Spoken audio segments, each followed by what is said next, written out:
Hello, guys. How are you today? I was thinking we could sketch something together. Maybe this guy. Let's color him in. So this is a character that I had originally planned to do for an art trade with someone on Instagram, and by the very end of it, I realized it didn't look like the character anymore. So I still like it as an illustration, which is why I'm sharing it with you.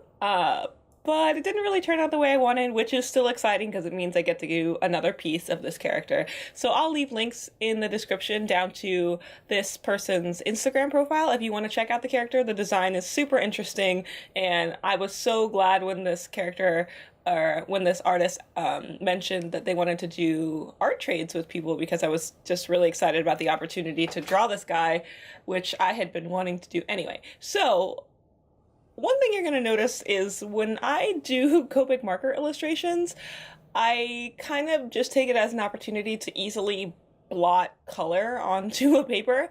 I know that Copic markers have incredible blending capabilities and can give you really smooth and beautiful illustrations, but I often end up just kind of making a big mess with them, which is still really fun for me because I like just blotting colors on, and they still have a really nice transparency similar to watercolors, but not quite the same, and it's easy to just lay down the color, and they're so fun to play with. I actually like the way that like the alcohol-based markers just kind of like dry on the paper.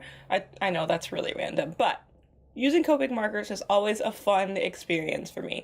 So for some reason, I just continually, even though I have a larger set, I continually gravitate towards like the pastel colors. I don't know what that is. I think I have like a fear of using those like high contrast, high saturation colors. I'm worried that like as soon as I lay them down, they're gonna like ruin things. But the effect ultimately is that I end up needing more contrast in my pieces. So I enjoyed this one, and again, it's one of those examples of like, hey, this would have been neater with more contrast. So as you can see, like classic art trade pose in that like, hey, I'm gonna Google a pose and then I'm gonna put this character in it and it's gonna be great. And that's definitely what I did here. And it was, man, it was super fun. I really enjoyed this. I hope you don't mind my rambling. I really enjoy rambling. The rambling is fun. Anyway, so this, I think this color was like the highest, like the darkest color with the highest saturation that I used. Oh, it's gone now. Anyway, oh look, it's back. There it is. And that was like a blueberry, some color with a fancy name. I mean, I guess if you're Copic and you have like 385 colors, you have to start getting fancy with your names. Oh my goodness, those antlers. We're gonna talk about those antlers in a minute. That was a horrible mess. So anyway, let's just take a minute to appreciate the mess we've made thus far. Yes, very messy, very nice. Okay, that's enough of that. I thought it might be cool to add a little bit of a background. And I'm using air quotes when I say background because it's just green tree shaped things, really. I mean, I guess this counts as a background, but mostly they're just green tree shaped things.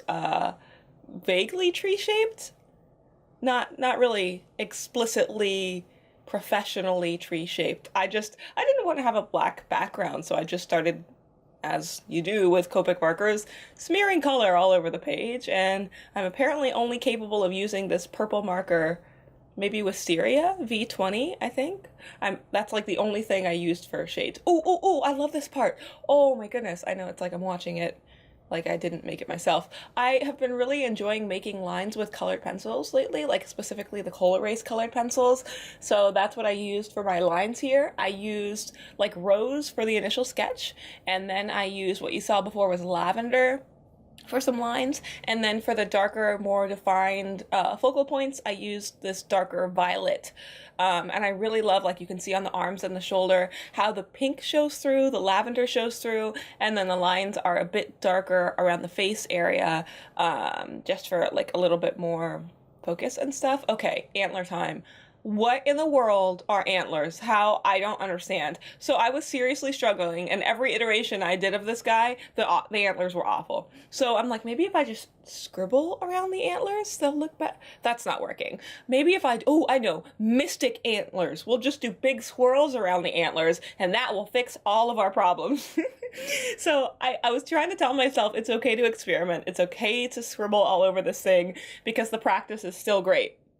So I took my probably wisteria because I'm obsessed with that color and threw it all over the place in swirly patterns, and then used my, I think, lavender and then a little bit of the darker violet to make some swirly lines. And it's not very cohesive and it's not composed super accurately, but I really enjoyed doing it and I really enjoy the effect. That's one of the things. Somehow I was so worried before I got alcohol markers that it was going to be so permanent and so stressful compared to like watercolors where you can like lift the color back up if you don't like it.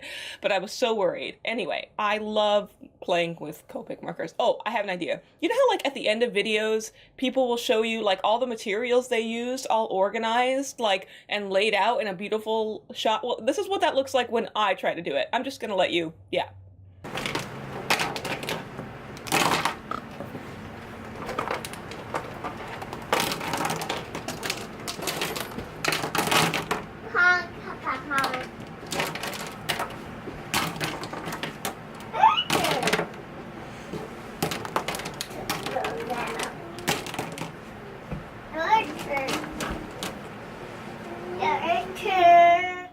Oh, yes, I am a professional.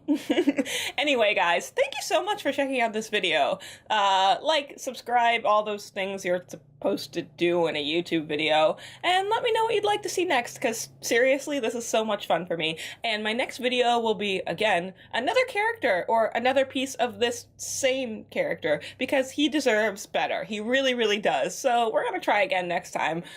It'll be totally different, trust me, it's not gonna be boring, and you're gonna like it, so you should come back and watch it when it's ready. Okay, bye! Thank you!